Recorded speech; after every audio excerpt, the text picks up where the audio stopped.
Hello friends, आज हम लोग पर्यावरण अध्ययन से संबंधित कुछ महत्वपूर्ण प्रश्नों पर इस वीडियो में चर्चा करने वाले हैं। तो आइए शुरू करते हैं। हमारा पहला प्रश्न है, सिक्किम से गुजरने वाला अक्षांश निम्नलिखित में से किस एक से भी होकर गुजरता है? हमारे ऑप्शंस हैं राजस्थान, पंजाब, हिमाचल प्रदेश, जम्मू कश्मीर। तो सिक्किम से गुजरने वाला अक्षांश राजस्थान राज्य से भी होकर के गुजरता है। इस प्रकार से इस प्रश्न का सही विकल्प ये है। हमारा अगला प्रश्न है, बांग्लादेश में गंगा नदी को किस नाम से पुकारा जाता है? हमारे ऑप्शंस हैं मेघना, पद्मा, भागीरथी, महागंगा।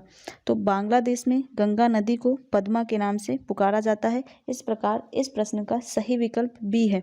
गंगा नदी जो है यह गंगोत्री ग्लेशियर से निकलती है और अपना मुहाना बंगाल की खाड़ी में बनाती है। चलिए अगले प्रश्न पर चलते हैं। हमारा अगला प्रश्न है, उत्तरी गोलार्ध में वर्ष का सबसे बड़ा दिन कौन सा होता है?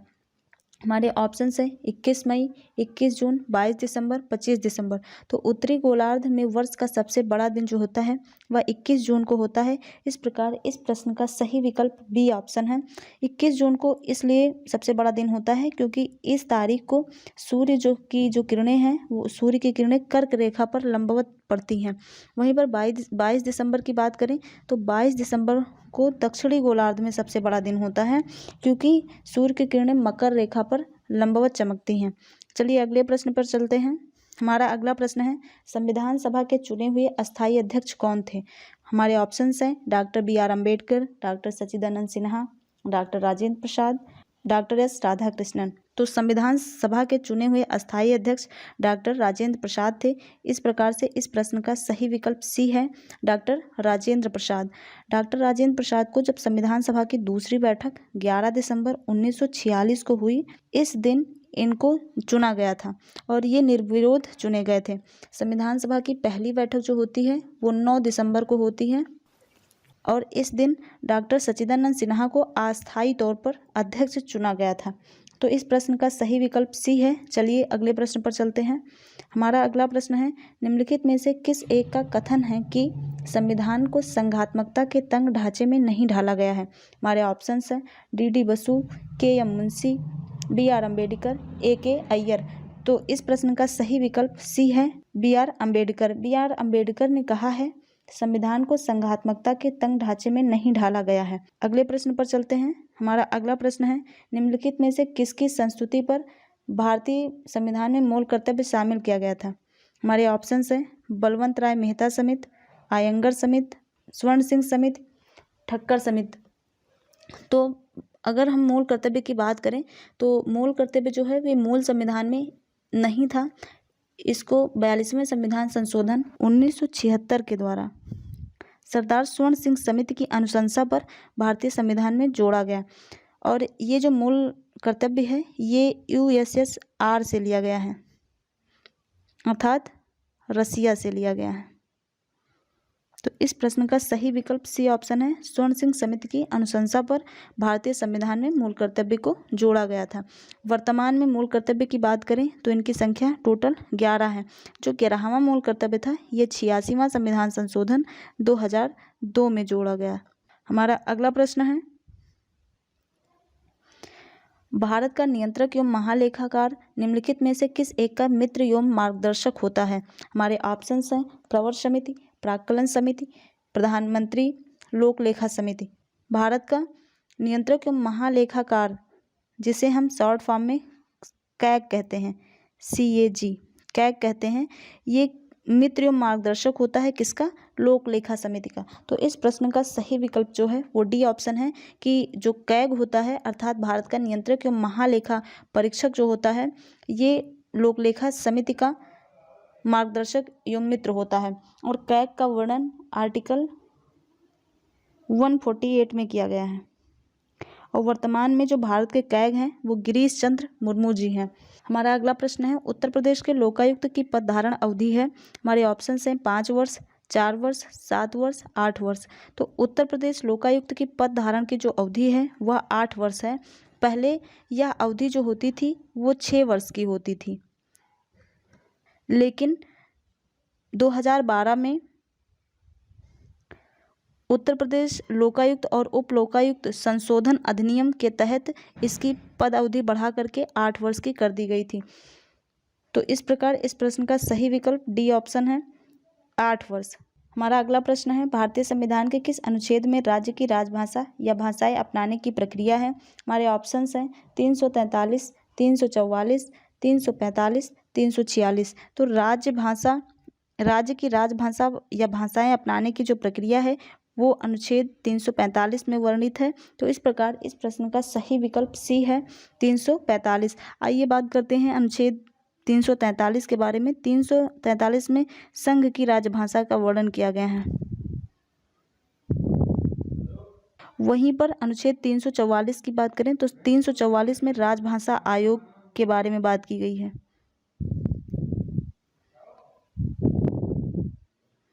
और 346 की बात की जाए तो इसमें राज्य की पत्र व्यवहार की भाषा की या पत्रादि की भाषा की बात की गई है। तो इस प्रश्न का जो सही विकल्प है 345 राजभाषा है। हमारा अगला प्रश्न है, किस देश के राजनैतिक नेतृत्व को प्रिंसलिंग के नाम से जाना जाता है? हमारे ऑप्शंस हैं जापान, थाईलैंड, चीन, बेल्जियम। तो जो चीन है इसके राजनैतिक नेतृत्व को प्रिंसलिंग के नाम से जाना जाता है। इस प्रकार से इस प्रश्न का जो सही विकल्प है सी ऑप्शन है। अगला प्रश्न, सब्जी के लिए काम आने वाले पौधों के अध्ययन को कहते हैं? हमारे ऑप्शंस हैं फ्लोरिकल्चर, पोमोलॉजी, हार्टिकल्चर, ओलेरिकल्चर। तो सब्जी के लिए काम आने वाले पौधे का जब अध्ययन करते हैं तो उस विषय को हम ओलेरिकल्चर के नाम से जानते हैं। इस प्रकार से इस प्रश्न का सही विकल्प डी ऑप्शन है। पोमोलॉजी जो होता है ये फलों के अध्ययन से संबंधित है, फलों के अध्ययन से संबंधित है। वही हार्टिकल्चर जो है ये बागानी कृषि के अध्ययन से संबंधित है। हमारा अगला प्रश्न है, मशरूम क्या है? कवक, पौधा, पशु या बैक्टीरिया? तो जो मशरूम है वह एक कवक है। तो इस प्रकार से इस प्रश्न का सही विकल्प ये ऑप्शन है। अगला प्रश्न है, निम्नलिखित में से कौन परजीवी पादप है? हमारे ऑप्शंस हैं buckwheat, macaroni wheat, golden rice, triticale. तो जो गोल्डन राइस है वह एक ट्रांसजेनिक प्लांट है। तो इस प्रश्न का सही विकल्प सी ऑप्शन गोल्डन राइस है।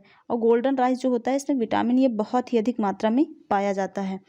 चलिए अगले प्रश्न पे चलते हैं, निम्नलिखित में से कौन सा एक सत्य फल नहीं है? हमारे ऑप्शंस हैं सेब, अंगूर, खजूर, आलू बुखारा।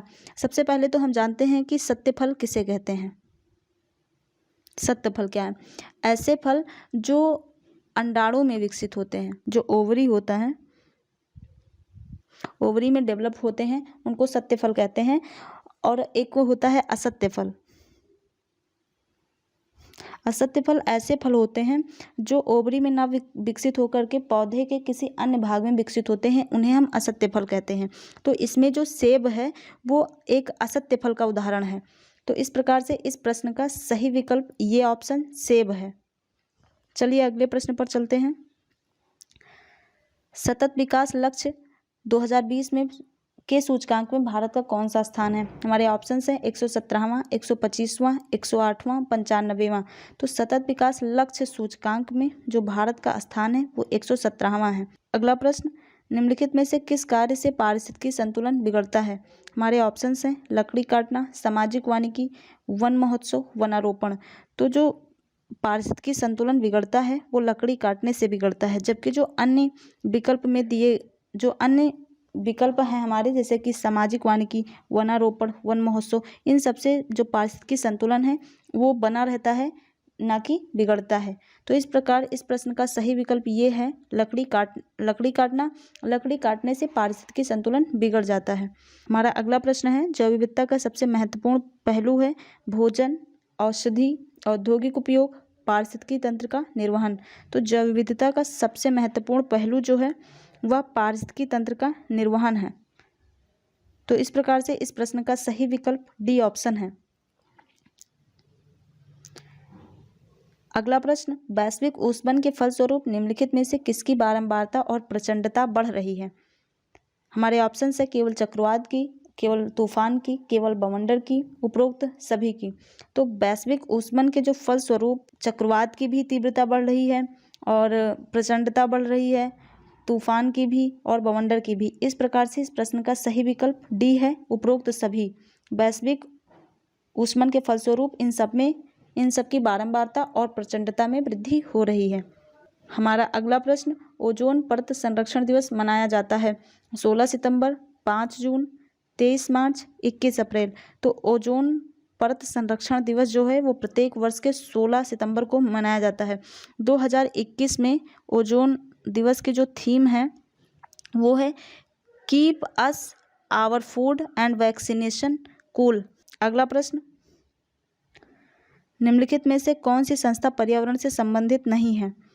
हमारे ऑप्शंस हैं विज्ञान और पर्यावरण केंद्र, भारतीय वनस्पति सर्वेक्षण संस्थान, भारतीय वन्य जीव संस्थान, भारतीय सर्वेक्षण संस्थान। तो जो ऊपर के 3 विकल्प हैं यानी विज्ञान और पर्यावरण केंद्र, भारतीय वनस्पति सर्वेक्षण संस्थान, भारतीय वन्य जीव संस्थान, ये तीनों पर्यावरण से संबंधित हैं। जबकि डी विकल्प भारतीय सर्वेक्षण विभाग ये पर्यावरण से संबंधित संस्था नहीं है। इस प्रकार से इस प्रश्न का सही विकल्प डी है। हमारा अगला प्रश्न, भारत के निम्नलिखित जैव भंडारों में गारो पहाड़ियों पर फैला है। हमारे ऑप्शन है नोकरेक, अगस्त्यामलाई, दिहांग दिबांग, नंदा देवी। तो गारो पहाड़ी पर जो फैला है वो है नोकरेक। इस प्रकार से इस प्रश्न का सही विकल्प ये ऑप्शन है। चलिए अगले प्रश्न पे चलते हैं। चिनार वन्यजीव विहार अवस्थित है। हमारे ऑप्शन है जम्मू कश्मीर में, केरल में, सिक्किम में, तमिलनाडु में। तो जो चिनार वन्यजीव विहार है वह केरल में स्थित है। इस प्रकार से इस प्रश्न का सही विकल्प बी है। अगला प्रश्न, भोपाल में यूनियन कार्बाइड फैक्ट्री से जो गैस रिस गई थी वह थी carbon monoxide, methane, methyl isocyanide, sulphur dioxide. तो इस प्रश्न का सही विकल्प मिथाइल आइसोसाइनाइड, जिसे हम मिक भी कहते हैं, इस गैस का रिसाव हुआ था और यह घटना जो घटित हुई थी यह 1984 में घटित हुई थी। अगला प्रश्न, विटामिनों के बारे में निम्नलिखित में से कौन सा कथन सही नहीं है? हमारे ऑप्शंस हैं कुछ विटामिन आंतरिक सूक्ष्म जीवों द्वारा संश्लेषित किए जा सकते हैं, कुछ विटामिन हार्मोन की तरह काम करते हैं, कुछ विटामिन शरीर में जमा होते हैं, विटामिन के जल में घुलनशील विटामिन है। जो पहला विकल्प है कि कुछ विटामिन आंतरिक सूक्ष्म जीवों के द्वारा संश्लेषित किए जा सकते हैं, ये बिल्कुल सही है। दूसरा विकल्प विटामिन हार्मोन की तरह कार्य करते हैं, हाँ कुछ विटामिन ऐसे हैं जो हार्मोन की तरह काम करते हैं, तो ये विकल्प भी सही है। और कुछ विटामिन शरीर में जमा होते हैं, हाँ कुछ विटामिन ऐसे हैं जो हमारे शरीर में ही जमा होते हैं। इस प्रकार से ये तीनों विकल्प सही हैं विटामिन से रिलेटेड जो हैं। और इस प्रश्न में पूछा गया है कि कौन सा कथन सही नहीं है। तो जो विटामिन के है ये जल में घुलनशील नहीं है बल्कि वसा में घुलनशील है। तो इस प्रकार से विटामिन से संबंधित जो डी विकल्प है ये गलत हो जा रहा है और यही इस प्रश्न का सही उत्तर होगा। तो आइए हम जान लेते हैं कि कौन कौन से विटामिन जो हैं वो जल में घुलनशील है और कौन वसा में घुलनशील है। तो जल में जो घुलनशील हैं वो बी और सी हैं केवल, और वहीं पर वसा में घुलनशील विटामिन जो हैं वो ए, डी, ई और के, ये जो 4 विटामिन है ये वसा में घुलनशील है। वहीं विटामिन बी और सी जो हैं ये जल में घुलनशील है। चलिए अगले प्रश्न पर चलते हैं। हमारा अगला प्रश्न है, मानव आहार में पॉलिश किए हुए चावल के उपयोग से निम्नलिखित रोग हो जाता है। हमारे ऑप्शंस हैं सूखा रोग, रक्ताल्पता, घेंघा, बेरी। तो मानव आहार में पॉलिश किए हुए चावल के उपयोग से बेरी रोग हो जाता है, क्योंकि जो पॉलिश किए हुए चावल होते हैं उनमें विटामिन B1 की कमी हो जाती है और विटामिन B1 की कमी से बेरी नामक रोग हो जाता है। विटामिन B1 का रासायनिक नाम जो है वो थायमीन है।